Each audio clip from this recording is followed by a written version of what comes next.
आप पढ़ाई कर सकते हैं हमारे एप्लीकेशन के माध्यम से बिल्कुल फ्री में। तो आज ही उसे डाउनलोड करें, जिसमें आपको क्लास 6 से 10वीं तक के चैप्टर वाइज वीडियो मिलेंगे तथा साथ ही पीडीएफ नोट्स मिलेंगे। तो आज ही उसे डाउनलोड करें, लिंक दे रखी है उसकी डिस्क्रिप्शन में।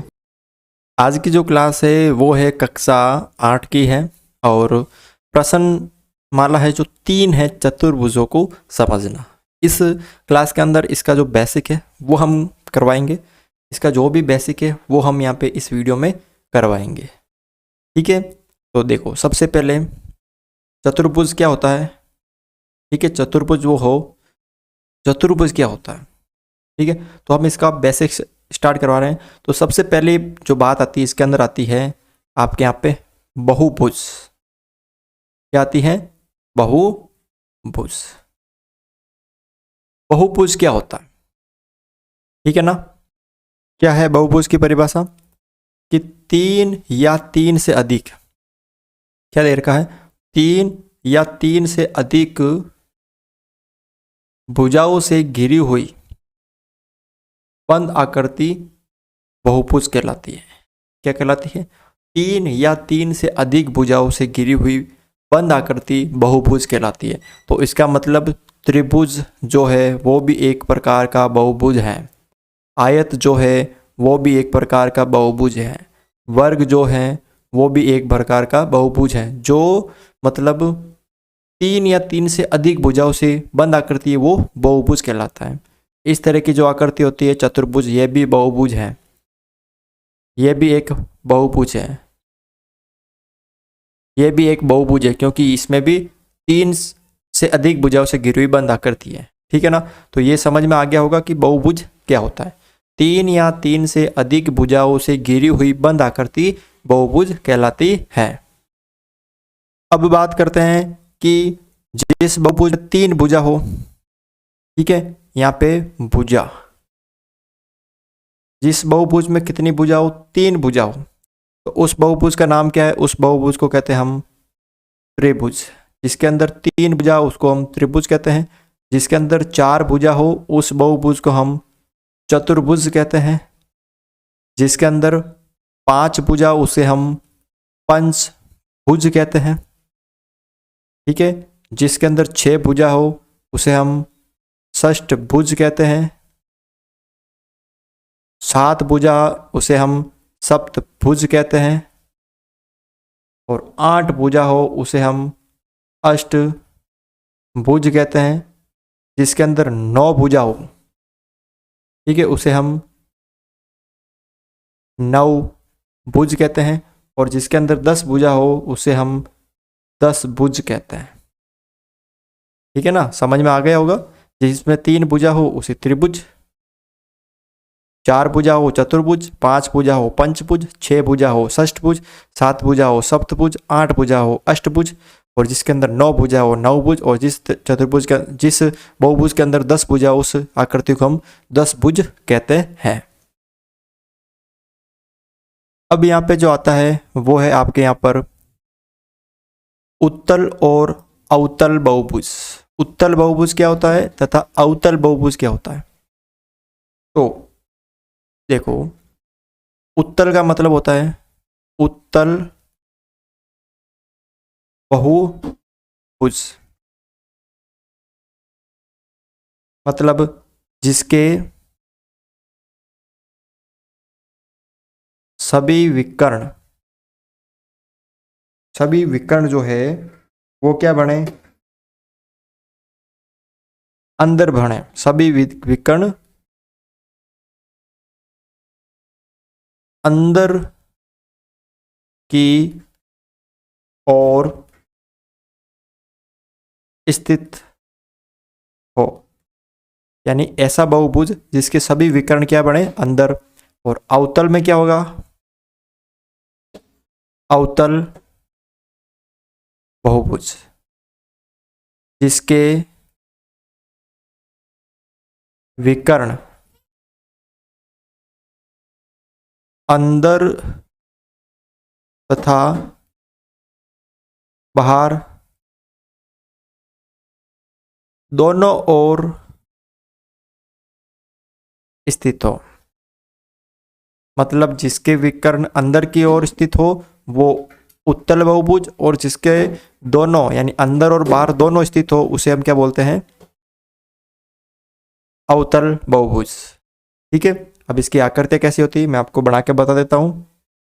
देखो, जैसे ये एक आकृति है, इसके अंदर ये अंदर की ओर बन रहे हैं। ठीक है, उसके बाद ये देख लो, इसमें ये अंदर की ओर बन रहे हैं। ठीक है, और उसके बाद ये देखो आप, इसमें ये अंदर की ओर बन रहे हैं। ठीक है ना, ऐसे इसमें क्या बन रहे हैं, अंदर की ओर बन रहे हैं। अब इसमें देखो आप, इसमें ये बाहर की ओर बन रहे हैं, अंदर और बाहर दोनों बन रहे हैं। अगली आकृति देखो आप यहाँ पे, ये देखो एक विकर्ण ये बन रहा है, एक विकर्ण ये बन रहा है, और एक विकर्ण ये बन रहा है। इसमें देखो आप,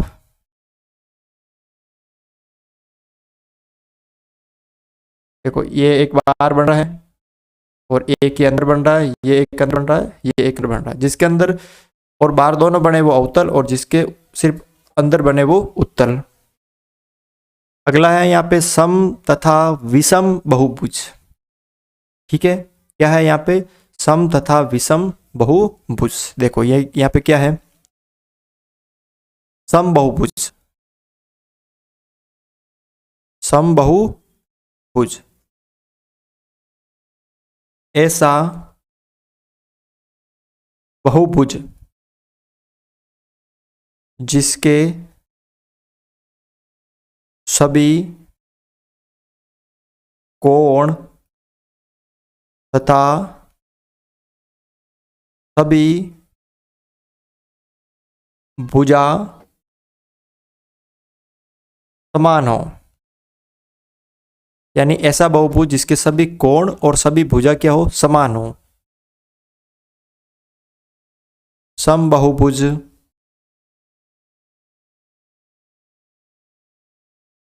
कहलाता है।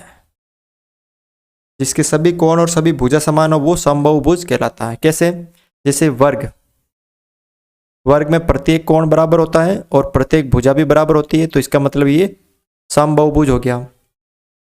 ठीक है, जैसे एक हो गया आपके यहाँ पे, ये 1 2 3 4 5 षष्ठभुज, इसकी 6 भुजा बराबर है और 6 कोण भी बराबर है, तो ये क्या हो गया आपके समबाहुभुज। ठीक है, अगला जो दूसरा है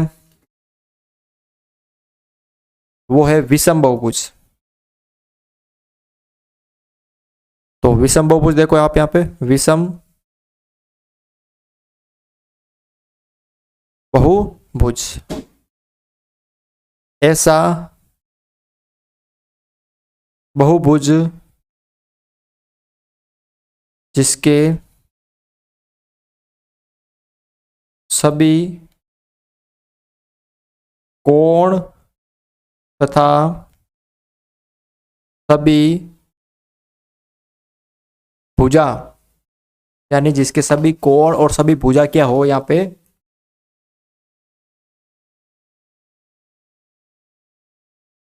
असमान हो, वो कौन सा कहलाएगा आपके यहाँ पे, विषम बहुभुज कहलाता है। ठीक है ना, यानी ऐसा बहुभुज जिसके सभी कोण और सभी भुजा असमान हो। जैसे यहां पर देख सकते हो आप,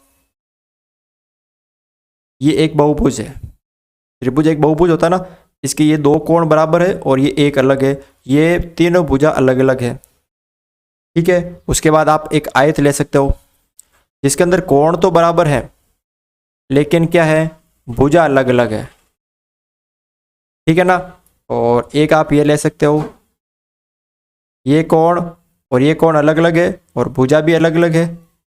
ठीक है ना, तो इस तरह का जो बहुभुज होता है वो विषम बहुभुज कहलाता है।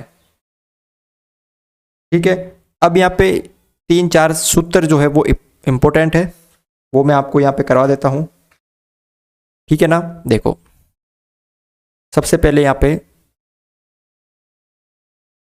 जैसे एक त्रिभुज होता है, ठीक है, तो ध्यान रखना है त्रिभुज के तीनों अंत्यकोणों का योग, कोण ए, कोण बी और कोण सी, इन तीनों कोणों का योग जो होता है वो 180 डिग्री होता है। यानी इन तीनों का जो योग होता है वो 180 डिग्री होता है। ये बात आपको याद रखनी है, ठीक है। और दूसरा जो होता है एक रेखिक युग्म कोण, यानी एक सरल रेखा पर बनने वाले कोणों का जो योग है वो कितना होता है, 180 डिग्री होता है। यानी कोण 1 और कोण 2 का मान कितना होगा, कोण 1 प्लस कोण 2, इनका योग भी 180 डिग्री होगा, ठीक है। त्रिभुज के तीनों अंत्यकोणों का योग 180 होता है। और रेखिक युग्म में ये दो कोण बने, मान लीजिए यहाँ पे एक रेखिक युग्म में एक, कितने कोण बन गए, 1 2 3, तो इन तीनों का भी 180 होगा, ठीक है। ये आपको थोड़ा सा यहाँ पे याद रखना है, इन तीनों का भी 180 होगा। फिर चौथी बात है कि जो एक चतुर्भुज होता है ए बी सी और डी, चतुर्भुज के चारों कोणों का जो अंत्यकोण है उनका जो मान है वो हमेशा कितना होता है, 360 डिग्री होता है। यानी कोण ए प्लस कोण बी प्लस कोण सी प्लस कोण डी, इन चारों का मान हमेशा 360 डिग्री होता है। कितना होता है, 360 डिग्री होता है, ठीक है, 360 डिग्री होता है। उसके बाद देखो, अगर आपको इस तरह की कोई आकृति दे दे और ये दे दे इस तरह का, तो इसका मतलब ये लंब है, यानी ये क्या है, लंब है इस रेखा पे, इसका मान भी 90, इसका मान भी 90, ठीक है ना। यानी कोण 1 और कोण 2 का मान 90 90 होगा, कोण 1 का भी 90 होगा और कोण 2 का भी 90 होगा। अगर लंब है तो वो 90 डिग्री का होगा, ठीक है ना। तो इस तरह से थोड़ा सा आपको याद रखना पड़ेगा। अब कुछ सूत्र है वो मैं आपको लिखा देता हूं, जैसे समबाहुभुज, समबाहुभुज के सभी अंत्यकोणों का मान, कोई एक समबाहुभुज है, समबाहुभुज बोले तो जिसकी तीनों मतलब जिसकी सभी भुजा और सभी कोण क्या हो, समान हो, उसके अगर सभी अंत्यकोणों का मान निकालना हो कि कितना होता है, तो उसका सूत्र होता है n-1। यहाँ पे क्या सूत्र होता है, n-2 इंटू 180 डिग्री। क्या होता है, n-2 इंटू 180 डिग्री, ये सूत्र होता है। जैसे एग्जाम्पल, जैसे त्रिभुज है, तो त्रिभुज में कितनी भुजा होती है, n का मतलब होता है यहाँ पे भुजा, तो 3 भुजा वाली जो आकृति होती है उसके सभी कोणों का योग कितना होता है, तो 3 में से 2 गए तो 1, यानी 180 डिग्री। 4 भुजा वाले का 360। ये सूत्र से करना है कि जब आपको समबाहुभुज के सभी अंत्यकोण का मान पूछ ले एक साथ कि सभी का योग कितना होगा, तो ये सूत्र लगाना है। जब आपको समबाहुभुज के प्रत्येक अंत्यकोण का मान अगर 1 का पूछे तो n-2 इंटू 180, एक बार पूरे का निकाल लो और उसमें जितनी भुजा है उसका अगर भाग दे देंगे तो प्रत्येक का आ जाएगा। पूरे का 180 होता है, 180 में जितनी भुजा है उसका भाग दे देंगे तो प्रत्येक का कितना आ जाएगा, वो यहाँ पे निकाल लेंगे। तो ये 2 सूत्र। और उसके बाद देखो 2 सूत्र और है, अगला है यहाँ पे समबाहुभुज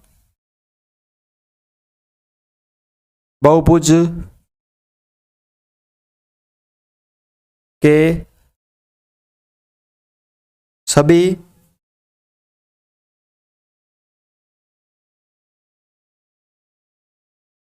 तो यहाँ पे समबाहुभुज के सभी बाह्य कोणों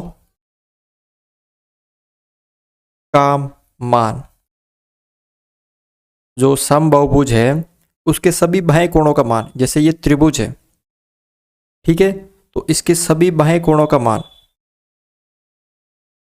जैसे ये बाह्य कोण, ये बाह्य कोण, ये कोण, तो ध्यान रखना वो हमेशा कितना होता है, 360 डिग्री होता है। कोई भी ले लो आप, ये वाली ले लो आप,